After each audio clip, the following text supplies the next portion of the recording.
ignorância, heresia e apostasia. Salve Maria Santíssima e viva Cristo Rei! Dando continuidade sobre os 10 mandamentos, meus irmãos, nós vamos falar sobre a ignorância, sobre a apostasia e sobre a heresia. Por quê? Numa sociedade em que nós vivemos, tá, dominada pelo indiferentismo religioso, é cada vez mais necessário, é cada vez mais urgente alertar que existem pecados graves, meu irmão.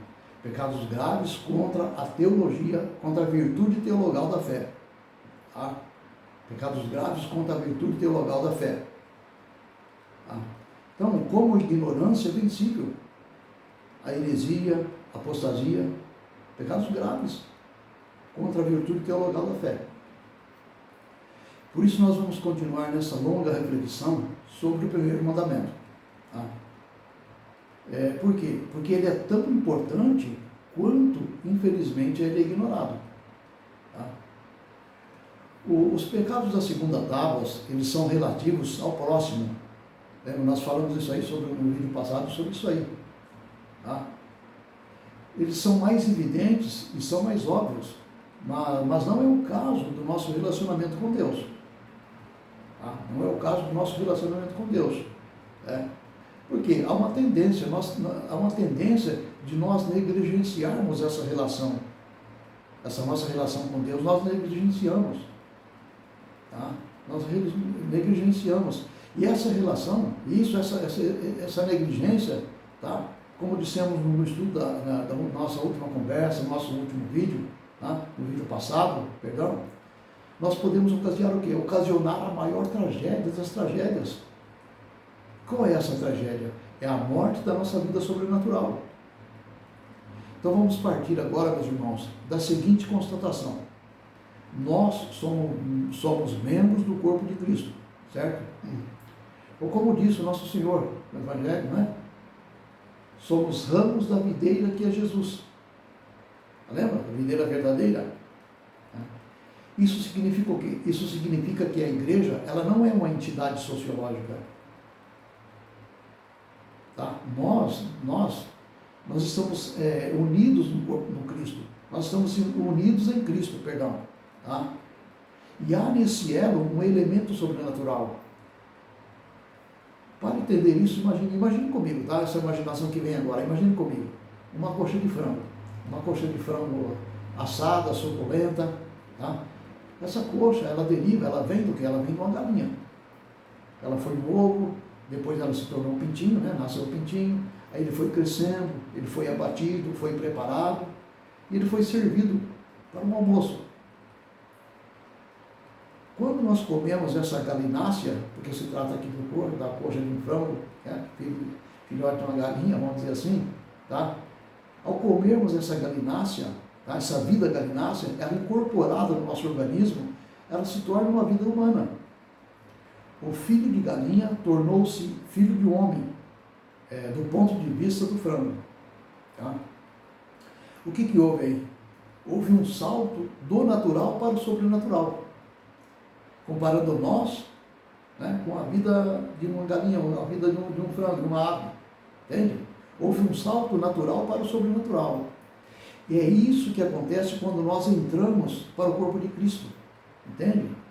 E o pecado, no entanto, ele pode nos privar, ele pode nos privar dessa relação com Deus, dessa nossa relação com Deus. Tornamos o quê? Um membro morto do corpo, como seriam galhos secos da videira. E se nos apartarmos de Cristo, tá, nós seremos infelizes. É o horror dos horrores, tá?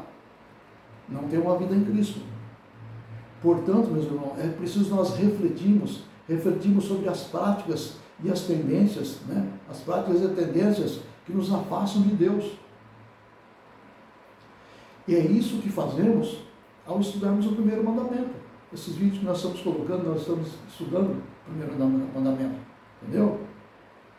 Nesse sentido, nós vimos nas nossas últimas conversas, né? Nos vídeos passados, nós vimos isso aí já, que é possível pecar contra a fé. Tá? É possível pecar contra a fé. É possível pecar contra a esperança e a caridade. As 3 virtudes teologais.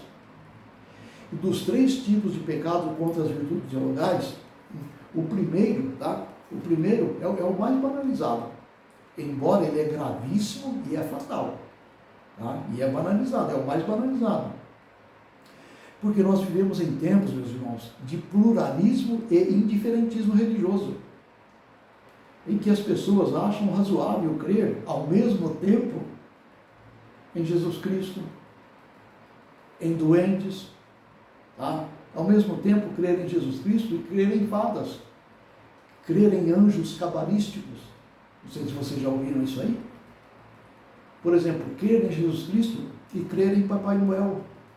O importante é crer em alguma coisa. É isso, é o que dizem por aí. O que é um tremendo de um erro. O que é um tremendo de um engano, meus irmãos. O importante, meus amados, o importante é a fé. É a fé que consiste no conhecimento de Cristo. Tá? E essa fé nos une a Cristo. E nos faz membro do seu corpo. Isso é importante. Tá? Por isso, para não perder ou negar essa fé, milhões de cristãos, eles morreram, tá? nesses 2000 anos de igreja, esses 2000 anos de história. Estude a história da igreja, veja a vida dos mártires. O indiferentismo, o relativismo, ou vamos dizer assim, o que se inclina diante de uma estátua de Buda, o que vai ao terreiro fazer uma macumbinha ali, né? Esses, meus irmãos, esses não são cristãos. De maneira alguma. De jeito nenhum eles são cristãos. Por quê? Eles não fazem parte da igreja dos mártires. Tá? Eles não fazem parte da igreja daqueles que derramaram seu sangue pela fé. Entende? Então, pecar contra a fé é perder tudo. É perder nosso Senhor Jesus Cristo. Jesus Cristo é o nosso tudo. Agora, a não ser que o sujeito ele não queira ser cristão. Aí é outra coisa, aí é outro departamento. Desculpa. O problema é o seguinte, o problema é aqueles que buscando ser cristãos, por ignorância, eles terminam pecando contra a fé. Há muitos padres, meus irmãos, há muitos padres, seminaristas, que não por malícia, tá? Não por malícia, mas por ignorância.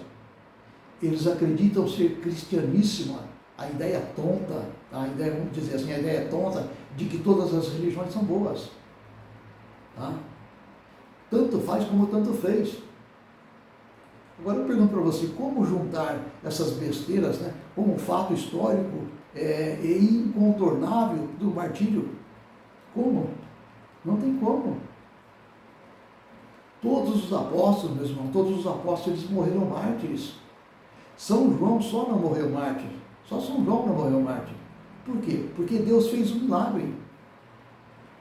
Aí eles colocaram, se você for estudar, você vai ver, eles colocaram São João num tambor de óleo fervendo. E ele saiu ileso de lá. Entendeu? Ele saiu ileso. Eu vou dizer uma coisa para você agora. Milhares dos primeiros cristãos, eles teriam livrado a própria pele, tá? Eles não teriam sido entregues aos leões, eles não teriam sido assados vivos, eles não teriam sido crucificados se eles tivessem ecumenicamente jogado um punhadinho de incenso no fogareiro de César. Essa palavra ecumênica hoje é muito usada, tá? Para negligenciar a fé, achar que tudo é igual. Toma cuidado.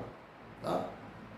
Mas o que aconteceu com os mártires? Eles não jogaram um pouquinho de incenso no fogareiro de César, não. Eles se negaram por quê? Porque eles sabiam que estava em jogo o quê? Eles sabiam que estava em jogo a vida eterna. Eles tinham consciência disso. Um exemplo, São Policarpo. São Policarpo ele já era velhinho quando ele foi levado para o martírio. E um oficial romano queria que ele negasse a Cristo. Olha o que ele respondeu. Eu sirvo este bom Senhor há 80 anos. Nunca ele me fez mal. Por que eu agora lhe faria isso? Olha, meus irmãos, essa é a verdadeira atitude cristã no que diz respeito à fé. Tá? Se você for estudar a vida dos mártires, né, você vai ver. Então, dito isso, meus irmãos, é preciso saber que nós podemos alimentar ou deixar de alimentar a nossa fé, perdão. Tá? E deixar de alimentar a nossa fé é pecado. Por quê? Porque é causa de morte espiritual, por inanição. Não as palavras meias, por inanição. Ou seja, deixar de alimentar a alma. Quando que deixa de alimentar a alma?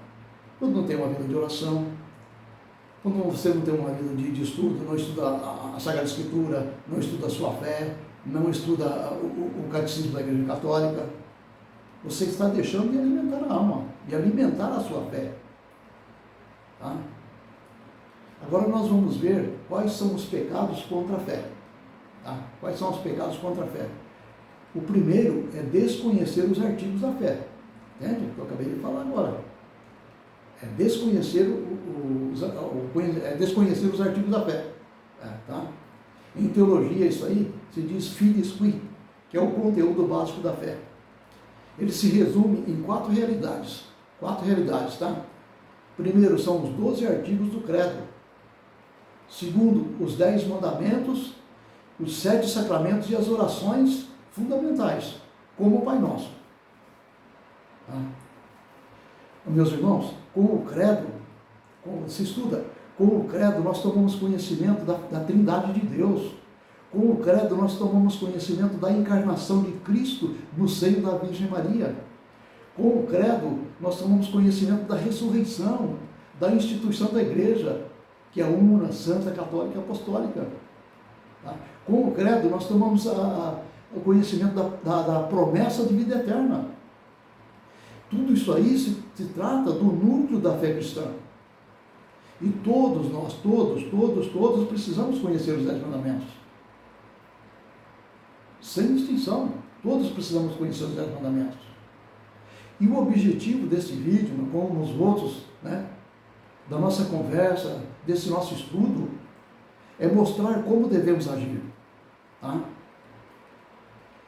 Os sacramentos, eles são meios pelos quais nós recebemos a graça de Deus. E todas essas realidades, elas precisam ser conhecidas. E quem ainda não as conhece, tá? Deve ter pelo menos, no mínimo, a sincera intenção de estudar. Estudá-la para conhecê-las. Tá?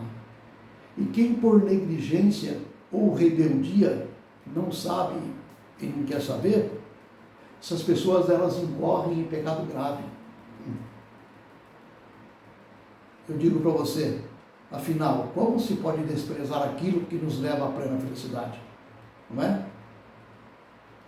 E nós conhecemos na nossa vida, talvez você conheça também, pessoas que se empenham em memorizar as marcas de carro, né? Por exemplo, os modelos que saem, né? As inovações de um ano para o outro, né?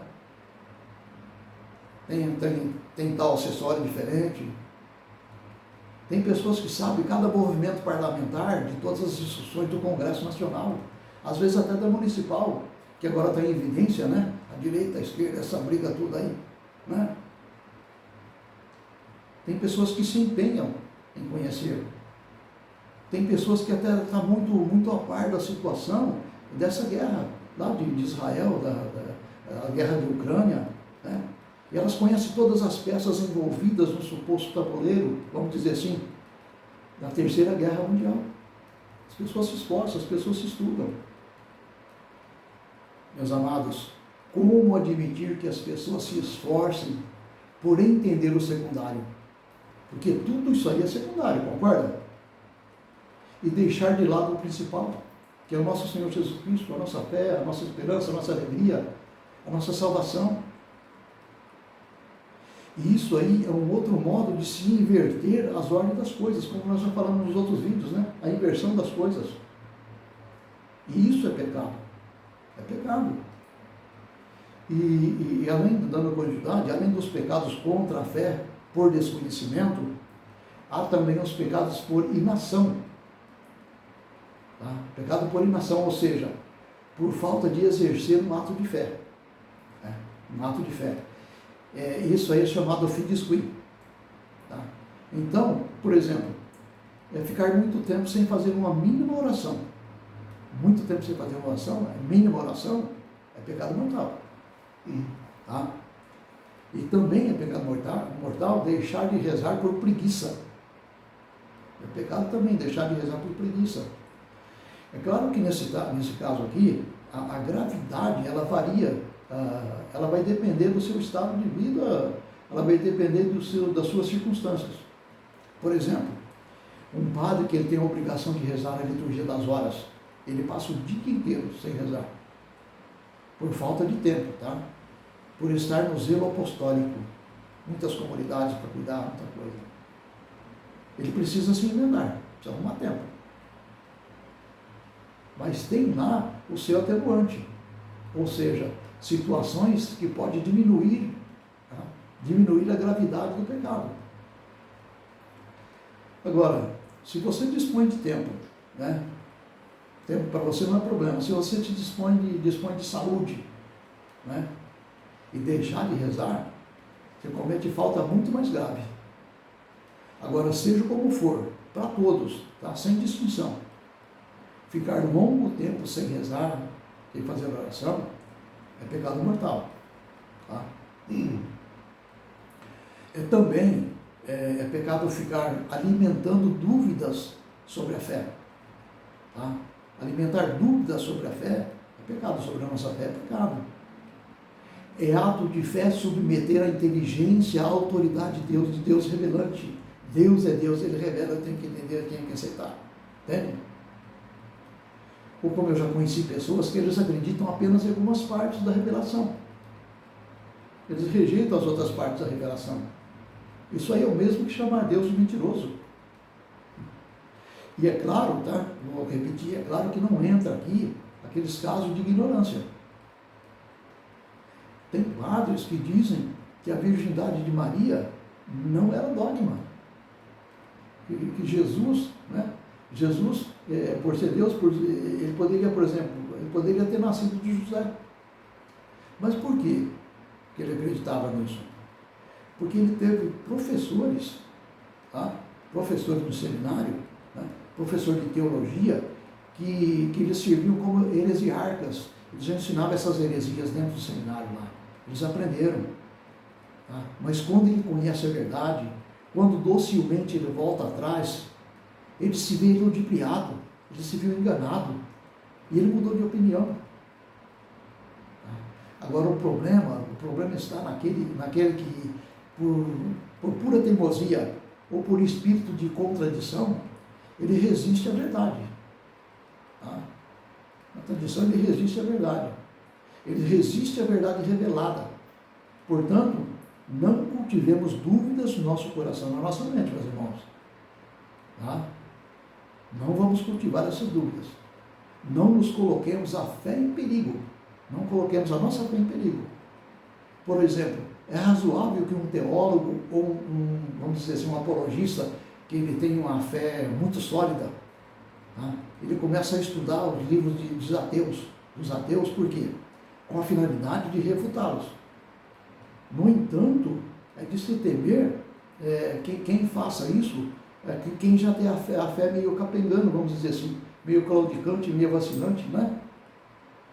Nessa situação, os livros provavelmente eles vão alimentar a dúvida e sufocar mais a sua fé, vai sufocar a sua fé. Por isso, nesses casos, como também nos casos de pecados contra a castidade, o que a igreja recomenda no primeiro momento, no primeiro passo? O que a igreja recomenda? É a fuga. É a fuga. Fujamos dessas ocasiões de pecado. Tá? Se a minha fé, se a sua fé for frágil, tá? Nós temos que fugir dos livros, temos que fugir das conversas, temos que fugir dos filmes, temos que fugir das músicas, que só farão enfraquecer ainda mais a nossa fé. Entende?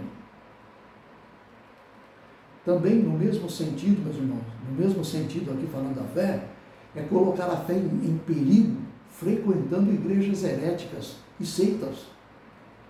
É colocar a fé em perigo. Tá? como por exemplo, a maçonaria. Os maçons, eles pregam ideias e atitudes incompatíveis com a fé católica. Eles são diferentistas. Por quê? Eles creem que qualquer religião serve. Eles são naturalistas. Eles acham que o homem não precisa da graça para entrar no céu.